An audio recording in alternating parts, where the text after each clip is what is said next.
the 10 show. It's almost like something out of the old $6 Million Man TV show. Remember that?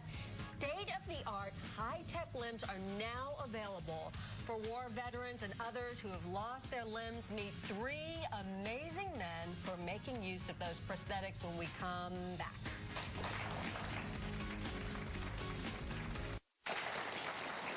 Welcome back. I know it was one of my favorite old TV series, The $6 Million Man. It seemed like such preposterous science fiction that you could rebuild a man. Well, you're about to meet three men who are amputees, and they don't think it's crazy at all. First, their stories.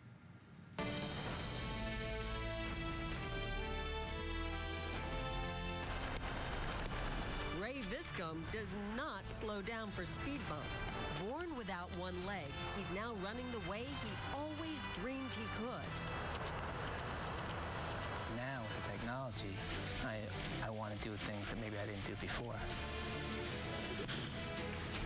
17 years ago, former Marine pilot John O'Brien lost an arm and a leg in a fiery crash. Today, his new limbs allow him to fly past able-bodied runners. It's like the difference between a Volkswagen and a Ferrari. It's changed my life dramatically. And Lou Namm lost both of his legs when he was a young man in Vietnam. Now, a super high-tech power knee is making him feel young again. It's not even a thought anymore of can I do it or should I try it? It's just do it. All three of these men say their lives have been reinvigorated by prosthetics that look more like they came out of a science fiction movie and less like the heavy wooden limbs of their past. So as I flex my muscles, it picks up that electrical impulse from the muscle, and it goes through the battery and it operates the hands. For John, this hand can pass as real in social situations. Ray's running foot actually gives him energy when he's competing in Ironman competitions. I build up a lot of power. You're flying. You can fly.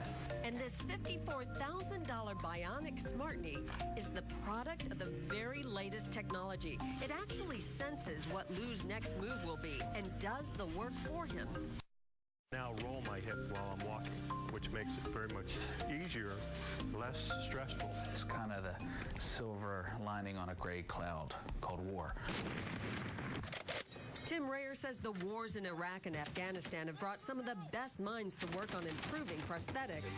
His Eddystone company creates custom limbs, and Rayer believes the $6 Million Man technology is just around the corner. Gentlemen, we can rebuild him. We have the technology. Talking about doing internal sensors, so taking a little biome and injecting it into a muscle, and if you fire that muscle, it will link to the prosthesis via Bluetooth, and the prosthesis knows to bend the knee. Now that's the future, but what's available today is beyond what these men thought they would ever see in their lifetimes. It's exhilarating. I feel liberated, truly, because I've gotten a huge part of my life back. It's like night and day. It's like coming from the dark ages. Please welcome Lou Namm, John O'Brien, and Ray Viscome.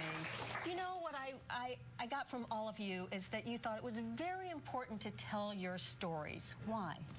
I think there's two reasons. One, so that other amputees, not just veterans, can understand that there's tremendous technology that is coming out now and is going to continue to come out, and they need to be available for it. They need to get out there, they need to do things, and it's important. So that it can make their lives better. Now, Lou and John, you're both veterans, and the Veteran Administration is pretty good about, I mean, these are very expensive limbs, right? Yes. Right. They're pretty good about getting those limbs paid for. Is that? Yeah, they don't have a problem with that. As long as you can show them the benefit of the prosthesis, then they're all for it.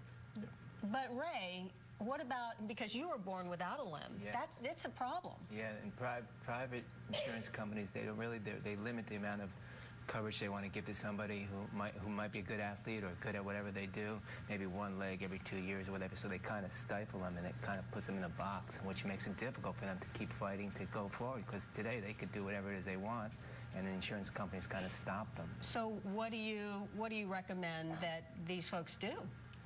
Keep fighting. I mean, with the advancements in technology, You know, if there's a bright side to Afghanistan and Iraq, is that a lot of money is being spent in the advancements of prosthetics, and everyone needs to know they should keep fighting for that and making the insurance companies to pay up and to support them. It's hard to change. When we get comfortable as amputees in our limbs, we don't want to change because we're afraid that we're going to go through a painful process. But it gets better, and you know, you adapt to the new equipment, and life goes on. There's hope. Well, you guys are a great example, offering great hope and inspiration. I thank you so much for coming on the 10 Show today. You're welcome. All right, Billy.